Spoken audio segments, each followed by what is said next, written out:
Welcome to the Bedtime Scientist. Tonight, we aren't diving under the ocean or drifting out among the stars.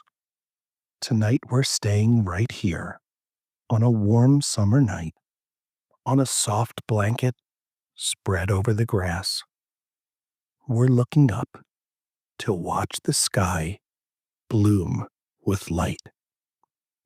Take a deep breath in. Let it out. Close your eyes and imagine it's evening. The air is warm and smells like cut grass. You're sitting far back from the crowd, up on a gentle hill with plenty of quiet around you. The sky has turned a deep, sleepy blue, and the first few stars have come out to wait with you. Somewhere far away, past the field, people have gathered to send colors up into the night. A small light climbs into the sky. It rises quietly, trailing a thin gold tail, up and up, slowing as it goes. It pauses at the top for just a moment, and then it blooms. That's the word people use when a firework opens into its full shape, almost like a flower opening. A circle of light spreads across the sky. It grows wider and wider, then slowly fades away. What we just watched begins long before it ever reaches the sky. A firework begins as a small, round shell, no bigger than an orange, packed carefully with tiny pellets. The people who build them call these little pellets stars. Each one is waiting for just the right moment. When the shell reaches the top of its climb, a spark reaches the center, and every star lights almost at once, racing outward in every direction. The builders even give these shapes names. One is called a peony because it opens into a big, round flower of light. Another is called a willow because its glowing trails drift down like the long branches of a willow tree. Long before the shell ever leaves the ground, someone has already decided what picture it'll paint in the sky. But where do all those colors come from? The reds and the greens, the golds and blues. They come from the earth, from tiny bits of metal and mineral tucked into each little star. When they grow hot enough to glow, each one shines its own special color. A pinch of a mineral called strontium glows a deep red. Barium glows green. And sodium, the very same mineral in the salt on your dinner table, glows a warm, buttery gold. Blue is the hardest color of all to make. Tiny bits of copper have to become just the right temperature.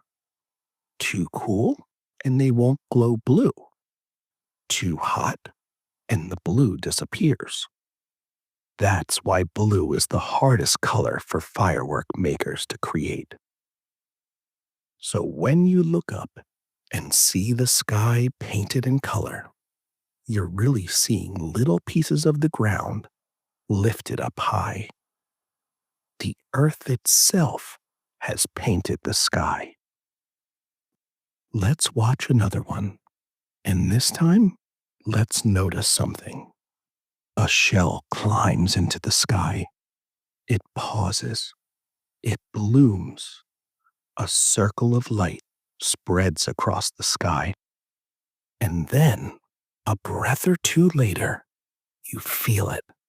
A soft, low boom rolls across the field and settles in your chest like a faraway heartbeat. We saw the light first, and only after did the sound arrive. That isn't your imagination. It's one of the oldest, calmest truths in all of science. Light travels so fast that it reaches your eye almost the very instant it's made. But sound is slower, much, much slower. It has to travel through all the air between you and the sky, and that takes time. It's the very same reason you see lightning before you hear thunder. Whether it's a summer storm or a summer firework, the light always arrives first. If you ever want to know how far away a firework is, you can count. When you see the flash, begin counting softly. 1, 2, 3. And when the boom finally reaches you, pause. If you counted to 5 before you heard the boom, the firework was about a mile away. From all the way out here on our hill, the booms are gentle, distant, just a soft drum far away, keeping slow time with the light. And this happens everywhere, not just with fireworks. When a friend claps their hands across a room, the sight of the clap reaches your eyes a tiny moment before the sound reaches your ears. When someone calls your name from far away, you see their mouth move first. The voice arrives just after. Your body has been doing this your whole life. Every clap, every voice, every closing door, catching light before sound, without ever thinking about it once. Your eyes are always a little ahead of your ears. People have looked up at lights in the sky for a very, very long time. Long before you or I were born. Long before even your grandparents were born. Families spread out blankets, tilted their heads back, and watched the dark fill with color together. There's something about it that draws us close. A whole crowd of people, all whispering the same soft oohs and ahs as the sky opens.